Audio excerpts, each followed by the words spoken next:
गोपी जन वल्लभ गिरिवरधारी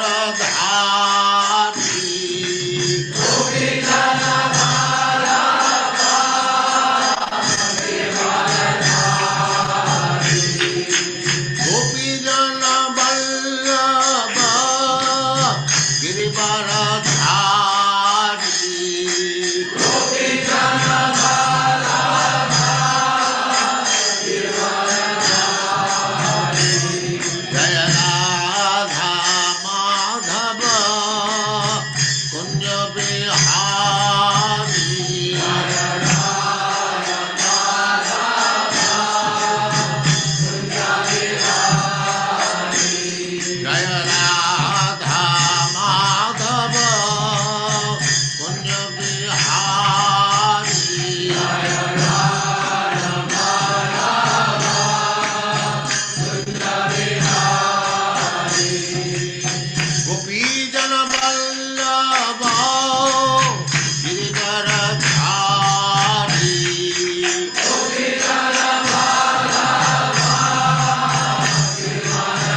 वासुदेवाय। ओम नमो भगवते वासुदेवाय। ओम नमो भगवते वासुदेवाय। ओम नमो भगवते वासुदेवाय। ओम नमो भगवते वासुदेवाय। ओम नमो भगवते वासुदेवाय। नारायणं नमस्कृत्य नरं चैव नरोत्तमं देवीं सरस्वतीं व्यासं ततो जयमुदीरये नष्टप्रायेषु भद्रेषु नित्यं भागवत सेवया भगवती उत्तमा श्लोके भक्तिर्भवति नैष्ठिकी। हरे कृष्णा। आप सबका स्वागत हरे है। कृष्णा प्रभु जी, दंडवत प्रभु जी। हरे कृष्णा प्रभु जी, हाँ, दंडवत प्रभु जी, भगवान कपिल ने अपनी माँ देवहूति को अब वहां से जाने की आज्ञा मांगी। ये हम कल पढ़ रहे थे। भगवान को किसी भक्त से आज्ञा मांगने की जरूरत नहीं है, लेकिन भगवान जैसा हम पहले तो प्रभुपाद ने भी लिखा है, शिष्टाचार है कि जैसा वो करते हैं वैसा ही लोग अनुसरण करते हैं, इसलिए वो ऐसा कभी कुछ नहीं करते जो अटपटा हो। 15वें श्लोक से आगे बढ़ते हैं। प्रजापते प्रजापते कर्दमस्य तपो योग विजृंभितम स्वगार्हस्थम अनौपम्यम पार्थम वैमानिकैरपि। मेरे साथ पढ़िए। प्रजापते कर्दमस्य प्रजापतेः कर्दमस्य तपो योग विजृंभितम तपोयोगविजृंभितम् स्वगार्हस्थ्यम अनौपम्यम स्वगार्हस्थमनौपम्यम् पार्थम वैमानिकैरपि। पार्थं वैमानिकैरपि। शब्दार्थ है प्रजापति मानव जाति के जनक, कर्दमस्य कर्दम मुनि की तप, क्योंकि कर्दम मुनि प्रजापति थे। प्रजापति जिनको ब्रह्मा जी भी प्रजापति हैं। ब्रह्मा जी के जो शुरू के जितने भी पुत्र हैं, मनु हैं, ये सब प्रजापति कहलाते हैं, क्योंकि इनका पहला काम था कि संतान उत्पत्ति करना, क्योंकि कुछ था नहीं तब जब सृष्टि हुई, तो इसलिए प्रजापति कहलाते हैं कर्दम मुनि भी। हालांकि महान तपस्वी थे, लेकिन पिता ने कहा कि तुमको संतान उत्पन्न करनी है, जनसंख्या बढ़ानी है। अभी हम कम करने की सोच रहे, तब बढ़ाने की, सृष्टि के समय बढ़ानी पड़ती, क्योंकि कोई होता नहीं। तो कर्दमा मुनि हालांकि वो चाहते नहीं थे, लेकिन पिता की आज्ञा थी, कहा तपस्या की, इतनी अच्छी पत्नी मिली और भगवान खुश हुए। बिंदु सरोवर बना सरस्वती नदी के किनारे, और ये सब हम पढ़े हैं। तो प्रजापति कर्दम का घर तथा उनकी गृहस्थी, हाँ सॉरी, मैं कर्दम मुनि की तपस्या से, योग से विजृंभितम विकसित या समृद्ध स्वगार्हस्थ्यम अपना घर तथा गृहस्थी, अनौपम्यम अद्वितीय, पार्थम्यम ईर्षा की वस्तु, वैमानिक स्वर्ग के वासियों से अभी भी, स्वर्ग के लोग भी ईर्षा करते थे उनके देख करके। कर्दमा मुनि ने अपनी योग शक्ति से अपने को, पत्नी को खुश करने के लिए ऐसा सब कुछ करा दिया था। प्रजापति कर्दम का घर तथा उनकी गृहस्थी उनकी तपस्या तथा योग के बल पर इस प्रकार समृद्ध थी कि उनके ऐश्वर्य से आकाश में विमान से यात्रा करने वाले लोग भी ईर्ष्या करते थे। ऐसा था उनका घर। पहले तो कुटिया थी, हर्मिटेज में रहते थे, और फिर ऐसा हो गया। मेरे साथ पढ़िए। प्रजापति कर्दम का घर, उनकी गृहस्थी, उनकी तपस्या तथा योग के बल पर इस प्रकार समृद्ध थी कि उनके ऐश्वर्य से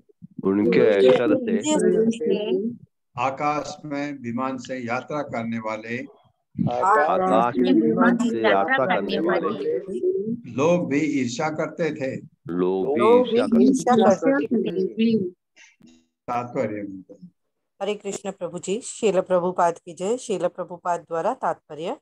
इस श्लोक में आया कथन कि कर्दम मुनि की गृहस्थी को देखकर बाह्य अंतरिक्ष के पुरुष भी ईर्ष्या करते थे।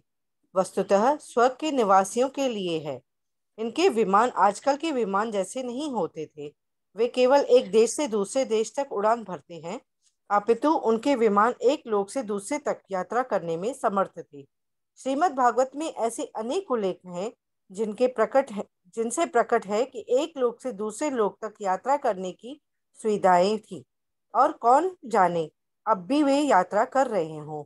हमारे विमानों तथा अंतरिक्ष यानों की गति अत्यंत सीमित है, किंतु हम पहले ही देख चुके हैं कि कर्दम मुनि बाह्य अंतरिक्ष में ऐसे विमान से यात्रा करते थे जो नगर जैसा था, और उन्होंने सभी लोकों की यात्रा की थी। वह न तो सामान्य विमान था, न वह यात्रा सामान्य अंतरिक्ष यात्रा थी। क्योंकि कर्दम मुनि अत्यंत शक्तिशाली योगी थे, अतः उनके ऐश्वर्य से स्वर्ग के निवासी ईर्ष्या करते थे। हरे कृष्ण प्रभु जी।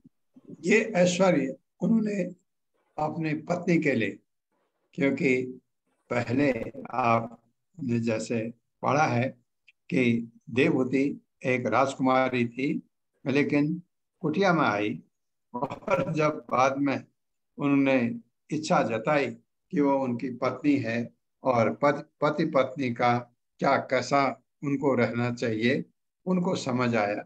उनकी तपस्या, जब अपनी तपस्या से उठे, बहुत खुश हुए उनकी सेवा से, और उन्होंने ऐसा सब कुछ अरेंज कर दिया अपने योग के बल पर। पयः फेन निवासय्या कांतारुक्म परिच्छदा आसनानि च हेमानि सुस्पर्श आस्तरणानि च। मेरे साथ पढ़िए। पयः फेन निवासय्या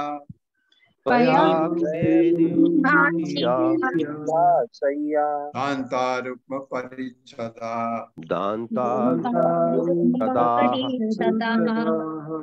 आसनानि च हेमानि सुस्पर्श आस्तरणानि च।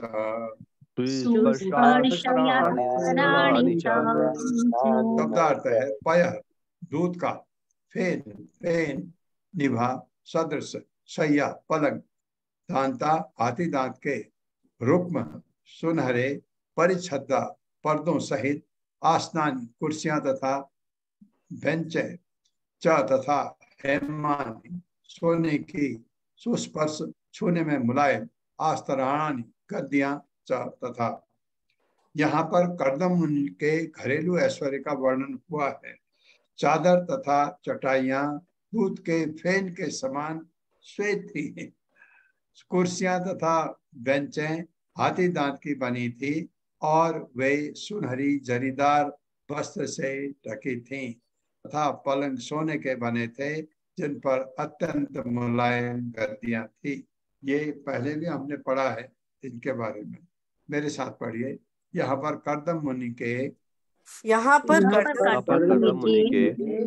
घरेलू ऐश्वर्य का वर्णन हुआ है। घरेलू ऐश्वर्य का वर्णन हुआ है। चादर तथा चटाइयां दूध के फेन के समान श्वेत थी। चादर तथा चटाइयां दूध के समान श्वेत थी। कुर्सियां तथा बेंचें हाथी दांत की बनी थी। बनी हुई, और वे सुनहरी जरीदार वस्त्र से ढकी थी। तथा पलंग सोने के बने थे, जिन पर अत्यंत मुलायम गद्दियां थी।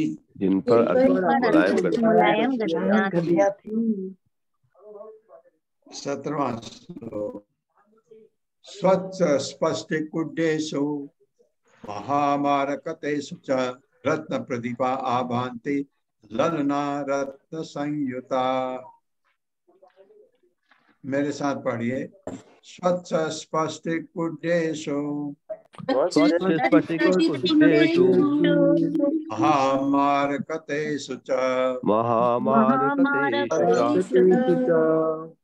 रत्न प्रदीपा आभान्ते रत्न प्रदीपा ललना रत्न संयुता। ललना शब्दार्थ है स्वच्छ, शुद्ध, स्पष्टिक संगमरमर कुड्डेषु दीवारों पर महामारकतेषु मूल्यवान मरकत मणि से अलंकृत तथा रत्न प्रदीपा मणियों के दीपक आभांति चमकते हैं। ललना स्त्रियां रत्न आभूषणों से संयुक्ता अलंकृत। अनुवाद है, घर की दीवारें उत्तम कोटि के संगमरमर की थीं और बहुमूल्य मणियों से अलंकृत थीं। वहां प्रकाश की आवश्यकता न थी क्योंकि इन मणियों की किरणों से घर प्रकाशित था। घर की सभी स्त्रियां आभूषणों से अलंकृत थी। अब आप सोचेंगे घर की स्त्रियां कहां से आ गई? दासियां थी उनकी। मेरे साथ पढ़िए, घर की दीवारें उत्तम कोटि के संगमरमर की थी। उत्तम कोटि के संगमरमर की थी और बहुमूल्य मणियों से अलंकृत थी। और बहुमूल्य मणियों से वहां प्रकाश की आवश्यकता न थी। वहां पर प्रकाश क्योंकि इन मणियों की किरणों से घर प्रकाशित था। घर प्रकाशित था। घर की सभी स्त्रियां आभूषणों से अलंकृत थी। तात्पर्य माता। हरे कृष्णा। जय अनीता देवगन माता जी। हरे कृष्णा प्रभु जी। हरे कृष्णा माता जी। श्री प्रभुपाद की जय। श्री प्रभुपाद के द्वारा तात्पर्य। इस कथन से पता चलता है कि गृहस्थी का ऐश्वर्य बहुमूल्य मणियों, हाथी दांत, संगमरमर, अच्छे संगमरमर तथा सोने और मणियों के बने साज सामान से प्रदर्शित होता है। कपड़े भी सुनहरी जरी से युक्त थे। हर वस्तु का कुछ न कुछ मूल्य होता था। वहां आज के जैसा साज सामान न था जो बहुमूल्य रहित प्लास्टिक या निम्न धातु का बना होता है। वैदिक सभ्यता का ढंग था कि घरेलू कामकाज में जो भी वस्तु प्रयुक्त होती थी वह मूल्यवान होती थी। आवश्यकता पड़ने पर तुरंत इनका विनिमय किया जा सकता था। इस तरह यदि किसी का सामान टूट भी जाए तो उसका भी मूल्य होगा। आज भी भारतीय जन अपने घरों में इसी पद्धति को अपनाते हैं। वे धातु के बर्तन तथा स्वर्ण भूषण या चांदी के बने बर्तन और सोने की जरी वाले मूल्यवान रेशमी वस्त्र रखते हैं जिससे आवश्यकता पड़ने पर विनिमय में उन्हें कुछ धन मिल सके। उधार देने वाले तथा गृहस्थों के बीच ऐसा विनिमय चलता है। हरे कृष्ण प्रभु जी। हरे कृष्ण माता जी, धन्यवाद आपका। अभी भी चलता है। अगर आपके पास धातुओं के बर्तन हों, प्लास्टिक के नहीं, तो अगर आप प्लास्टिक के बर्तन का कुछ मूल्य देना चाहेंगे कभी नहीं मिलेगा। धातु के हों तो बर्तन का मूल्य मिलता है। शायद मुझे लगता है यही कारण है कि हमारे देश में सोने के लिए लोग इतने पागल हैं, क्योंकि सोना एक संपत्ति भी है।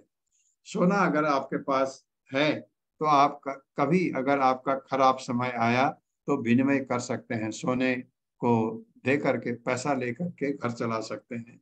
इसलिए घर में एक संपत्ति की तरह हो जाता है। ग्रहो 18वां श्लोक है। गृहो ध्यानम कुसुमिताय रम्यम बहु अमर द्रुमय कूजत विहंग मिथुनम गायन मत्त मधुव्रतम। मेरे साथ पढ़िए। ग्रहो ध्यानम कुसुमिताय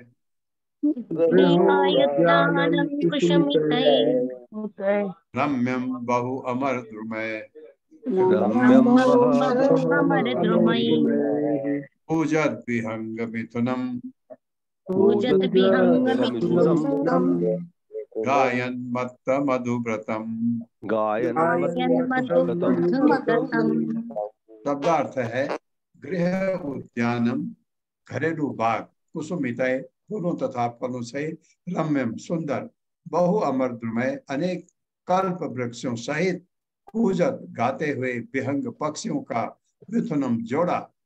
गायत गुनगुनाती, मत्त मत वाली, मधुव्रतम मधुमक्खियों सहित।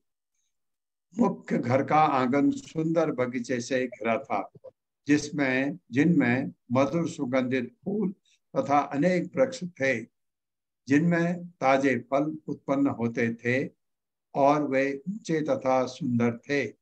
ऐसे बगीचों का आकर्षण यह था कि गाते पक्षी वृक्षों पर बैठते और उनके कलरव से तथा मधुमक्खियों की गुंजार से सारा वातावरण यथासंभव मोहक बना हुआ था।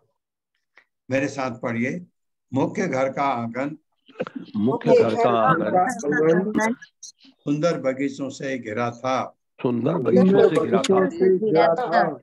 जिनमें मधुर सुगंधित फूल तथा अनेक वृक्ष थे, जिनमें ताजे फल उत्पन्न होते थे, और वे ऊंचे तथा सुंदर थे। ऐसे बगीचों का आकर्षण यह था कि गाते पक्षी वृक्षों पर बैठते और उनके कलरव से तथा मधुमक्खियों की गुंजार से सारा वातावरण यथासंभव मोहक बना हुआ था। हाँ, 19वां श्लोक है। यत् प्रविष्टम आत्मानं विबुध अनुचरा जगुः वाप्याम उत्पल गंधीन्याम कर्दमेन उपलालितम। मेरे साथ पढ़िए। यत्र प्रविष्टम आत्मानं विबुध अनुचरा जगुः व्यापाम उत्पल गंधीनाम कर्दमेन उपलालितम। शब्दार्थ है यत्र जहाँ प्रविष्टम प्रविष्ट हुए, आत्मानम अपने ही, विबुध अनुचरा स्वर्ग के वासियों के संगी, जगुः गाया, वाप्याम ताल में, उत्पल कमल, गंधी न्याम सुगंध से, कर्दमेन कर्दम द्वारा, उपलालितम सावधानी से पाला गया। जब देवहूति से भरे हुए ताल में स्नान करने के लिए प्रवेश करती तो स्वर्गवासियों के संगी गंधर्व गण कर्दम के महिमामय गृहस्थ जीवन का गुणगान करते। देवहूति के महान पति कर्दम उन्हें सभी कालों में सुरक्षा प्रदान करते रहे। मेरे साथ पढ़िए। जब देवहूति उस सुंदर बगीचे में कमल फूलों से भरे हुए ताल में स्नान करने के लिए प्रवेश करती तो स्वर्गवासियों के संगी गंधर्व गण कर्दम के महिमामय गृहस्थ जीवन का गुणगान करते। देवहूति के महान पति कर्दम उन्हें सभी कालों में उन्हें सभी कालों में सभी कालों में सुरक्षा प्रदान करते रहे। सुरक्षा प्रदान करते रहे। भरतरी माता जी। हरे कृष्ण। रश्मि माता जी। हरे कृष्णा माता जी। हरे कृष्णा प्रभु जी। शील प्रपात की जय। शील प्रपात द्वारा तात्पर्य, इस श्लोक में आदर्श पति पत्नी का संबंध अत्यंत सुंदर ढंग से वर्णित है। कर्दम मुनि पति रूप में देवहूति को सुख के सारे प्रमुख साधन प्रदान करते थे, किंतु वे अपनी पत्नी के प्रति तनिक भी आसक्त नहीं थे। क्यों? जो ही कपिल बड़े हो गए, वैसे ही कर्दम ने सारे पारिवारिक संबंध तोड़ लिए। इसी प्रकार देवहूति एक महान राजा स्वयंभू मनु की पुत्री थी। वो योग्य और सुंदर थी, किंतु वो अपने पति की सिद्धि पर पूर्णतया आश्रित थी। मनु के अनुसार स्त्री को जीवन की किसी भी अवस्था में स्वतंत्रता नहीं दी जानी चाहिए। बालपन में स्त्री को अपने माता पिता के संरक्षण में, युवावस्था में पति के संरक्षण में और बुढ़ापे में अपने सयाने पुत्र के संरक्षण में रहना चाहिए। मनु संहिता के इन सारे कथनों की देवहूति ने अपने जीवन में उतार लिया था। बालिका रूप में वो अपने पति की आश्रित थी। बाद में ऐश्वर्यमान होते हुए भी अपने पति के तथा अंत में अपने पुत्र कपिल देव के आश्रय में थी। हरे कृष्ण प्रभु जी। हरे कृष्ण। हित्वा तत्ईप्सितं तमम् अपि आख्या अपि आखंडल योषितां किंचित चकार वदनम पुत्र विश्लेषण आतुरा। मेरे साथ पढ़िए। हित्वा तत्ईप्सितं हित्वा हित्वा तत्ईप्सितमम्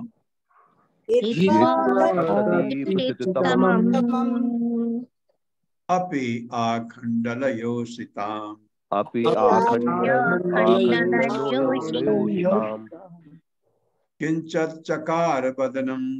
किंचित् चकार वदनम पुत्र विश्लेषण आतुरा। पुत्र विश्लेषण आतुरा। शब्दार्थ है हित्वा त्याग कर, तत् वह घर, ईप्सितमम् अभीष्ट अभी ही, आखंडल योषिताम इंद्र की पत्नियों द्वारा, किंचित चकार बदनम उसके मुख पर उदासी छाई थी, पुत्र विश्लेषण अपने पुत्र के वियोग से आतुरा दुखी। यद्यपि उनकी स्थिति सभी प्रकार से अद्वितीय थी। कहाँ की?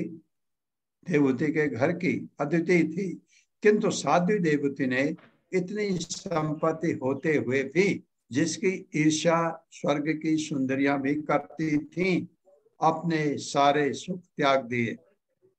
ये क्योंकि भक्ति में आप इन चीजों की तरफ आपका आकर्षण खत्म हो जाता है। अपने सारे सुख त्याग दिए। क्यों त्यागते हैं? कोई ऐसा सुख क्यों त्यागेगा कोई? क्योंकि उससे बड़ा सुख मिल गया।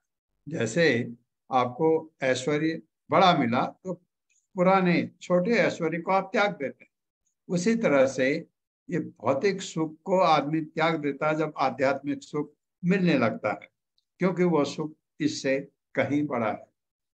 करोड़ों नहीं, अरबों नहीं, खरबों नहीं, उससे भी बड़ा ऐसा सुख आध्यात्मिक सुख है।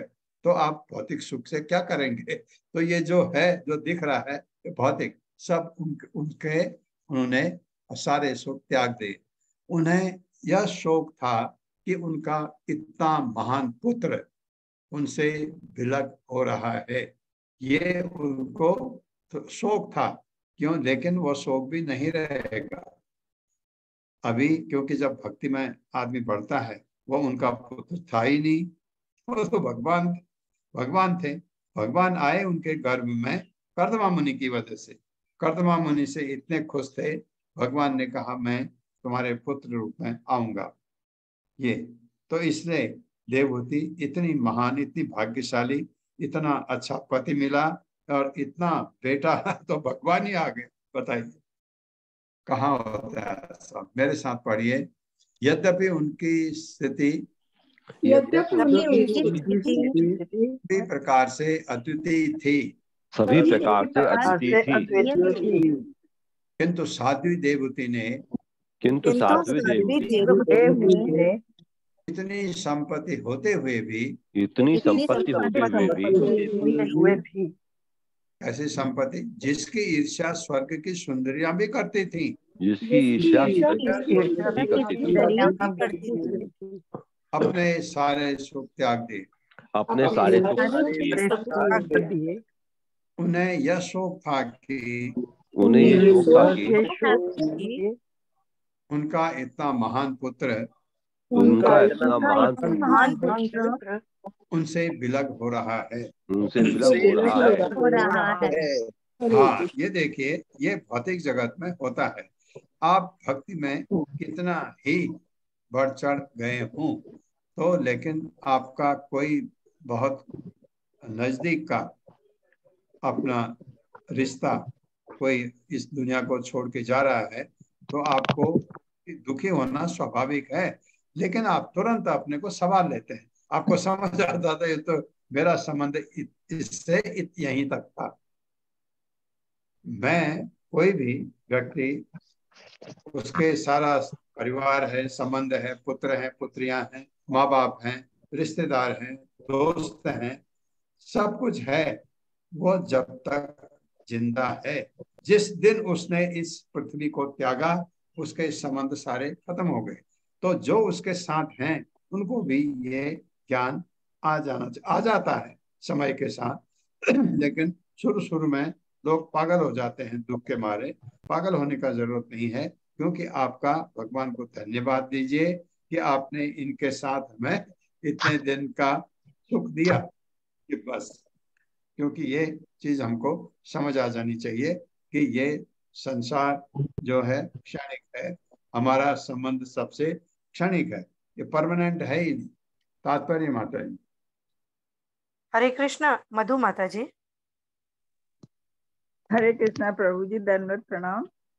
प्रभुपाद जी की जय। प्रभुपाद जी के तात्पर्य में देवहूति को अपने भौतिक सुख छोड़ने का दुख ना था, किंतु वे अपने पुत्र के वियोग से अत्यंत शोकाकुल थीं।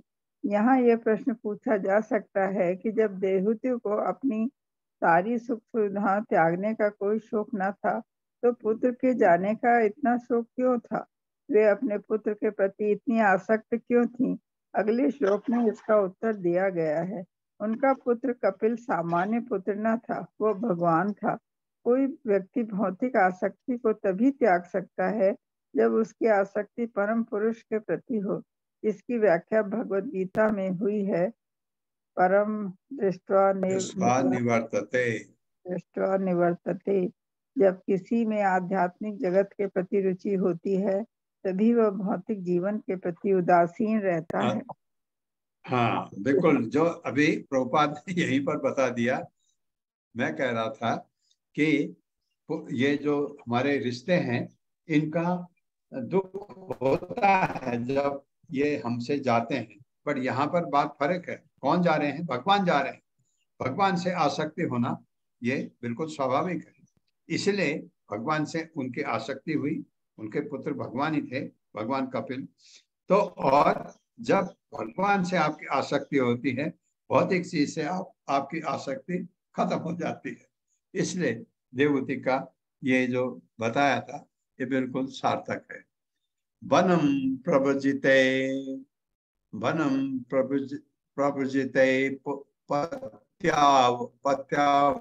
पत्याव वनम प्रभजिते पत्यौ अपत्य विरह आतुरा ज्ञात तत्वा अपि अभून नष्टे वत्से गौरीव वत्सला।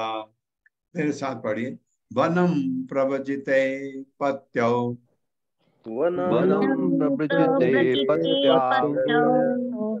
अपत्य विरह आतुरा ज्ञात तत्वा अपि अभून नष्टे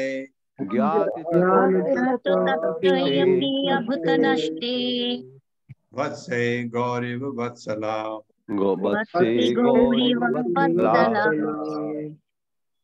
शब्दार्थ है वनम, वन को, प्रव्रजिते पत्यो, पति के जाने पर, अपत्य विरह, अपने पुत्र के विरह से, आतुरा अत्यंत दुखी, ज्ञात तत्व सत्य का ज्ञान, अपि यद्यपि, अभूत हो गई, नष्टे वत्से, बछड़ा मर जाने पर, गौ गाय, इव के सदृश वत्सला स्नेह।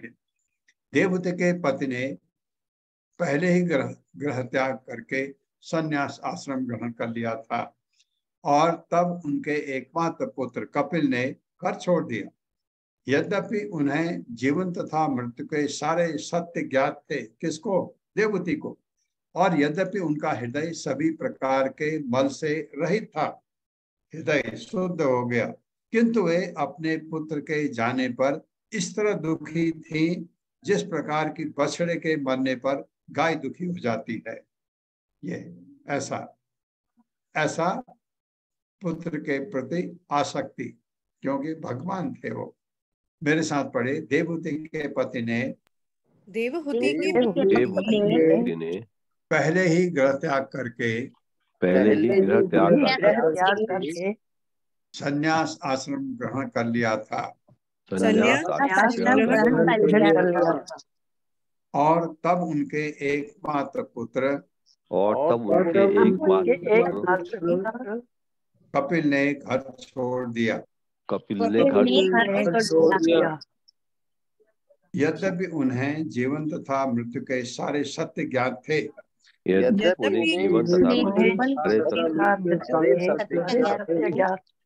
और यद्यपि उनका हृदय सभी प्रकार से मल से रहित था,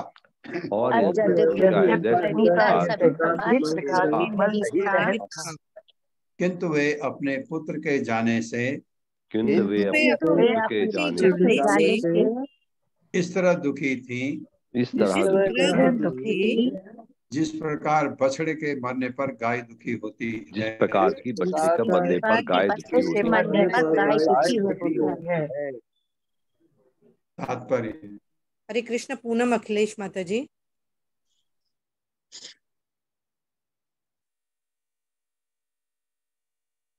हरे कृष्ण अत्री माता जी।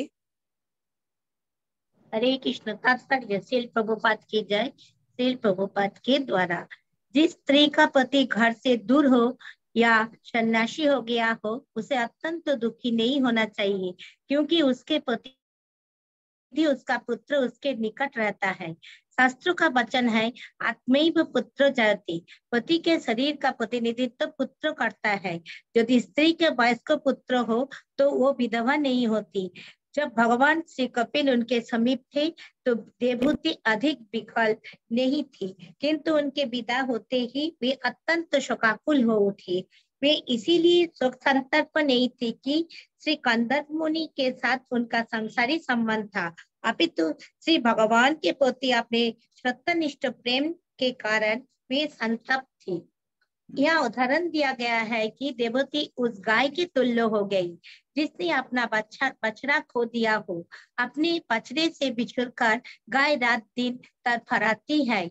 इसी प्रकार देवहूति दुखी थी और अपने मित्रों तथा संबंधियों से यही प्रार्थना करती, मेरे पुत्रों को घर ला दो जिससे मैं जीवित रह सकूं, अन्यथा मैं मर।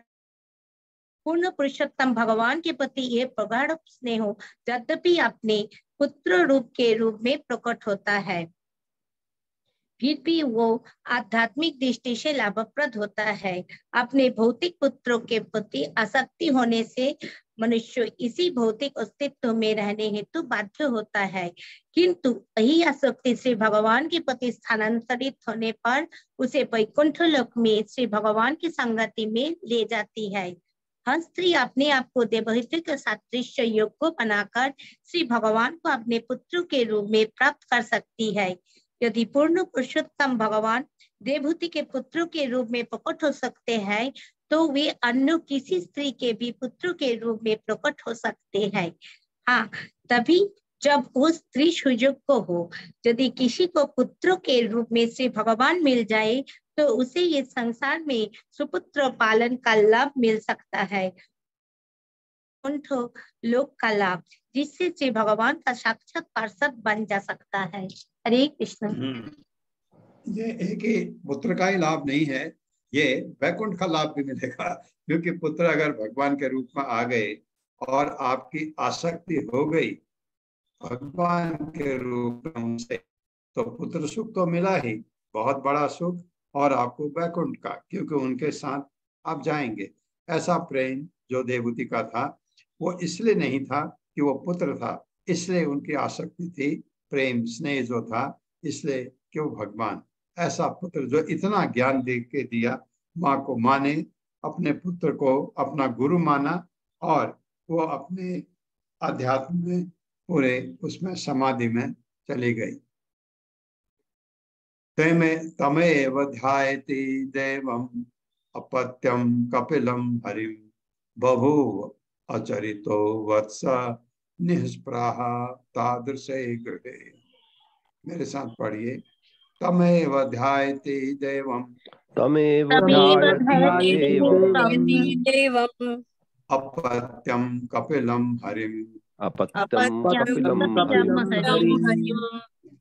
बभूव अचरितो वत्स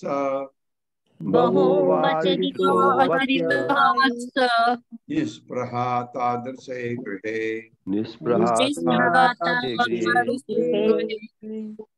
शब्दार्थ है तम उसको एव निश्चय ही ध्यायति ध्यान करती देवम देवी अपत्यम पुत्र कपिलम कपिल को हरिम भगवान बभू हो गई अचिरतः तुरंत वत्स हे विदुर निष्प्रहा अनासक्त तादृशे गृहे ऐसे घर के प्रति।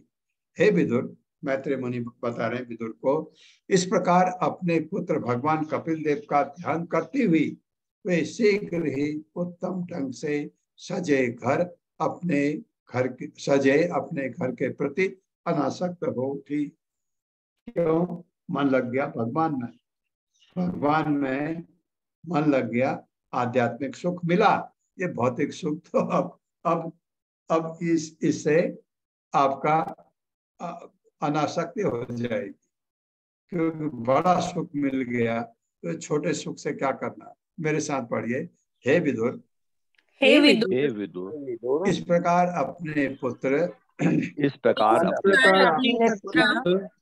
भगवान कपिल देव का ध्यान करते हुए वे शीघ्र ही उत्तम ढंग से सजे अपने घर के प्रति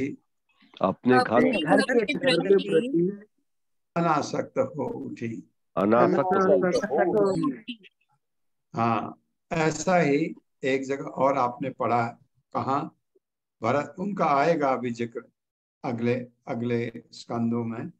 भगवान के प्रति एक भक्त उनका भरत महाराज, जो ऋषभ देव के पुत्र थे सबसे बड़े, उनका भी अपने घर के प्रति, अपने राज्य के प्रति। देखो, राजा के पास क्या नहीं होता है, प्रजा होती है, राजा का अपना दरबार होता है, अपने घोड़े होते हैं, अपनी सुंदर पत्नी होती है, पुत्र होते हैं, सब कुछ। लेकिन भरत महाराज को अनासक्ति हो गई और ध्यान कहाँ लगा? भगवान की तरफ। तो उन्होंने कहा अब घर छोड़ना, क्योंकि उस घर से इतनी आसक्ति होती है, क्योंकि राजा है तो वह स्वाभाविक है, उसके फिर प्रजा के प्रति अपना कर्तव्य है। उनके भी ऐसी अनासक्ति हुई, उन्होंने उतना बड़ा अपना राज्य छोड़ करके कुटिया में आ गए नदी के किनारे। भरत महाराज, उनका दूसरा जन्म किसमें हुआ? हिरण के रूप में। तीसरे जन्म में वो एक ब्राह्मण के घर में पैदा हुए, लेकिन अब उनको यह था कि मेरे से कितनी गलती हुई। पहले जन्म में हिरण के पीछे लगा, दूसरे जन्म में हिरण बन के मरा, तीसरे जन्म में ब्राह्मण के घर में पुत्र हुए और ब्राह्मण के घर में पुत्र के रूप में जन्मे, लेकिन ब्राह्मण के वही पुत्र नहीं थे, और भी थे बच्चे, वो एक थे। उन्होंने अब लगा मैं कुछ गलती करूंगा ही नहीं, न बोलते थे न जो कह दो वो करते थे, इसलिए उनको जड़ भरत कहते थे। जड़ मतलब मूर्ख, तो मूर्ख भरत, वो मूर्ख थे नहीं। तो उनका वर्णन आएगा पूरे, मेरे ख्याल से 4 अध्याय भरत महाराज के बारे में आएंगे बाद में।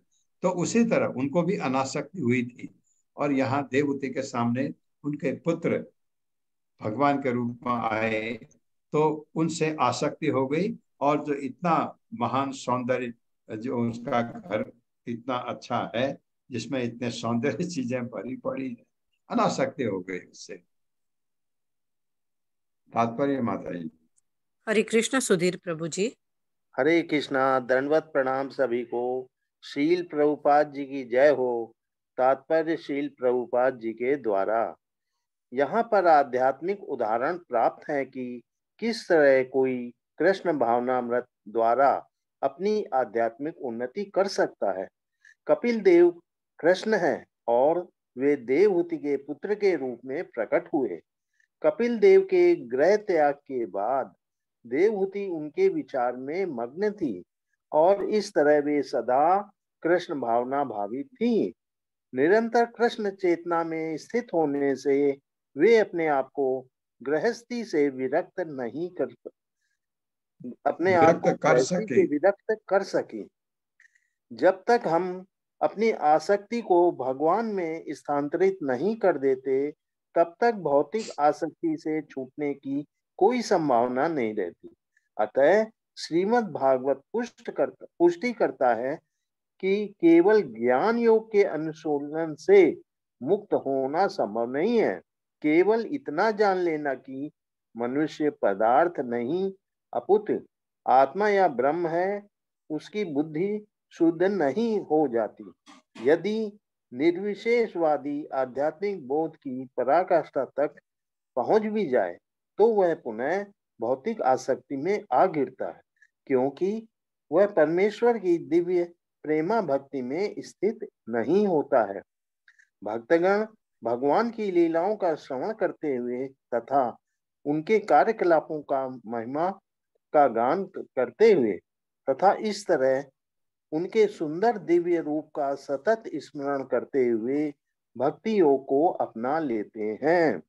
मनुष्य सेवा करके, उनका मित्र या दास बनके तथा अपना सर्वस्व अर्पित करके भगवान के धाम जाने में समर्थ होता है। जैसा कि भगवत गीता में कहा गया है, ततो माम तत्वतो ज्ञात्वा, यानी शुद्ध भक्ति करके मनुष्य भगवान को जान सकता है, और इस तरह वह स्वर्ग लोक में उनकी संगति में पहुंचने का अधिकारी हो जाता है। हरे कृष्णा। यहाँ पर एक शब्द गलत छपा हुआ है। अच्छा, स्वर्ग लोक नहीं, और क्या होगा? वैकुंठ लोक। अच्छा, ये जो ततो माम तत्व तो ज्ञात्वा, शुद्ध भक्ति करके मनुष्य भगवान को जान सकता है, और इस तरह वह वैकुंठ लोक में उनकी संगति में पहुंचने का अधिकारी हो जाता है। स्वर्ग लोक में तो भगवान होते ही नहीं, तो स्वर्ग लोक, ये शब्द गलत छपा हुआ है इधर। बिल्कुल। तो ये चीज प्रभुपाद ने जो बताया कि जब तक आपका भगवान से आसक्ति नहीं होगी, आपका भौतिक चीज से आसक्ति छूट ही नहीं सकती। यहाँ पर क्लियर देवहूति का रेफरेंस देते हुए, संदर्भ देते हुए प्रभुपाद कहते हैं, क्यों इतनी क्यों दुख हुआ पुत्र के जाने का? पुत्र के, उसको तो इतनी ज्ञाता थी, उसको इतने महान पति की पत्नी थी, ये उनको पता था। लेकिन पुत्र क्यों? भगवान थे, भगवान कपिल थे, और उनके गुरु भी थे। गुरु और भगवान दोनों निकले, तो उनको बहुत ही शौक हुआ, ऐसा जैसे बताया गया। तो ऐसा क्यों? आसक्ति भगवान से, इसलिए अपना इतने महान घर को के प्रति अनासक्ति हो गई। तो जब तक आपके भगवान में आसक्ति नहीं होगी, तो आपकी इस माया से अनासक्ति नहीं हो सकती है। ये दोनों चीजें साथ संभव नहीं। आप कहें कि भगवान से भी आसक्ति रखूंगा और अपनी संपत्ति से भी आसक्ति रखूंगा, संभव नहीं। क्योंकि आध्यात्मिक प्रगति में जब होती है भौतिक चीजों से अनासक्ति होना स्वाभाविक है। 23वां श्लोक। ध्यायते भगवद रूपम यद आह ध्यान गोचरम सुतः प्रसन्न वदनम समस्त व्यस्त चिंतया। मेरे साथ पढ़िए। ध्यायते भगवद रूपम ध्यायते भगवत रूपम ध्यान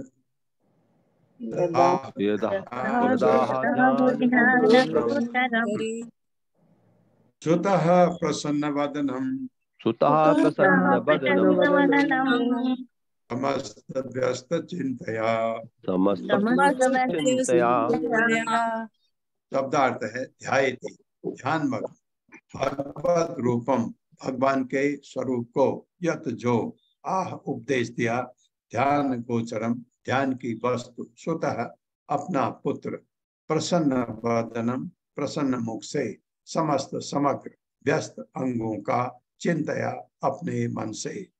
तत्पश्चात निरंतर हंसमुख अपने पुत्र भगवान कपिल से अत्यंत उत्सुकता पूर्वक एवं विस्तार पूर्वक सुनकर देवते परमेश्वर के विष्णु स्वरूप का निरंतर ध्यान करने लगी। अब देखिए क्या हो गया इससे जब आध्यात्मिक प्रगति होती है। मेरे साथ पढ़िए। तत्पश्चात निरंतर हंसमुख अपने पुत्र भगवान कपिल देव से अत्यंत उत्सुकता पूर्वक एवं विस्तार पूर्वक सुनकर देवती परमेश्वर के विष्णु स्वरूप का निरंतर ध्यान करने लगी। दो श्लोक कर पाएंगे? हाँ कर सकते हैं, 2 श्लोक और इनमें भावार्थ भी नहीं। भक्ति प्रवाह योगेन वैराग्येण बलीयसा युक्त अनुष्ठान जातेन ज्ञानेन ब्रह्म हेतुना विशुद्धेन तद आत्मानं आत्मना विश्वतो मुखम स्वानुभूत्या तिरोभूतम आया गुण विशेषणम माया गुण विशेषणम। मेरे साथ पढ़िए। भक्ति प्रवाह योगेन वैराग्येण बलीयसा युक्त अनुष्ठान जातेन ज्ञानेन ब्रह्म हेतुना विशुद्धेन तद आत्मानं आत्मना विश्वतो मुखम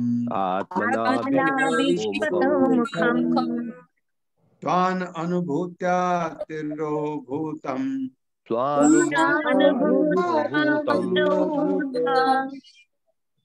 अनुभूत्या तिरोभूत माया गुण विशेषणम। शब्दार्थ है भक्ति प्रवाह योगेन निरंतर भक्ति में लगे रहने से वैराग्येण वैराग्य द्वारा बलीयसा अत्यंत प्रबल युक्त अनुष्ठान उचित ढंग से कर्म को करने से जातेन उत्पन्न ज्ञानेन ज्ञान से ब्रह्म हेतुना ब्रह्म साक्षात्कार होने से विशुद्धेन शुद्धिकरण से तदा तब आत्मानं भगवान को आत्मना मन से विश्वतः मुखम जिसका मुख चारों ओर घूमता है भगवान का स्व अनुभूत्या आत्म साक्षात्कार से तिरोभूत या तिरहभूत अप्रकट माया गुण प्रकृति के गुणों का विशेषण विशेष उन्होंने देवहूति ने भक्ति में गंभीरता पूर्वक संलग्न रहकर ऐसा किया क्योंकि उनका वैराग्य प्रबल था, अतः उन्होंने मात्र शरीर की आवश्यकताओं को ग्रहण किया। वे ब्रह्म साक्षात्कार के कारण ज्ञान में व्यवस्थित हुई, उनका हृदय शुद्ध हो गया। शुद्ध तो पहले हो गया। वे भगवान के ध्यान में पूर्णतः निमग्न हो गई और प्रकृति के गुणों से उत्पन्न सारी दुर्भावनाएं समाप्त हो गई। इसको कहते हैं समाधि। समाधि में चली गई। मेरे साथ पढ़िए। उन्होंने भक्ति में गंभीरता पूर्वक संलग्न रहकर ऐसा किया। क्योंकि उनका वैराग्य प्रबल था, अतः उन्होंने मात्र शरीर की आवश्यकताओं को ग्रहण किया। हाँ, ऐसा भक्त जो मुक्त हो चुका है, देवहूति मुक्त हो चुकी है, ऐसे क्या करते हैं कि भौतिक जगत में तो रहते हैं, उतना ही स्वीकार करते हैं जितना शरीर को रखने के लिए जरूरत हो। वे ब्रह्म साक्षात्कार के कारण ज्ञान में व्यवस्थित हुई, उनका हृदय शुद्ध हो गया। वे भगवान के ध्यान में पूर्णतः निमग्न हो गई और प्रकृति के गुणों से उत्पन्न सारी दुर्भावनाएं समाप्त हो गई।